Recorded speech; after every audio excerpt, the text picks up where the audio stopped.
একটি চালাক খরগোশের গল্প।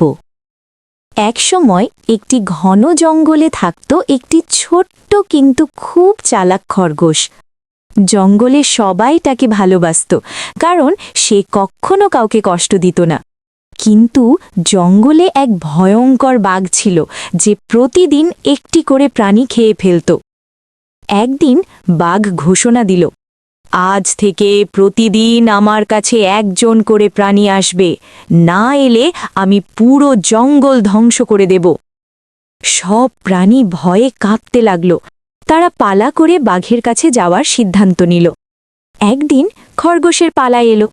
সবাই ভাবল এবার খরগোশ তো বাঁচবে না, কিন্তু খরগোশ ভয় পেল না। সে ধীরে ধীরে বাঘের কাছে গেল এবং ইচ্ছা করে দেরি করল। বাঘ রেগে গর্জে উঠল, এত দেরি কেন? খরগোশ শান্তভাবে বলল, মহারাজ, পথে আরেকটি বাঘ আমাকে থামিয়েছে। সে বলেছে সেই এই জঙ্গলের রাজা। এই কথা শুনে বাঘ প্রচণ্ড রেগে গেল। কোথায় সে? বলে চিৎকার করল। খরগোশ তাকে একটি গভীর কুয়ার কাছে নিয়ে গেল এবং বলল, ওই দেখুন কুয়ার ভেতরে।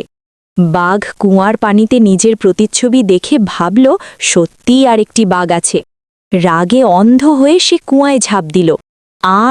আর বের হতে পারল না। জঙ্গল বেঁচে গেল। সবাই খরগোশকে ধন্যবাদ দিল।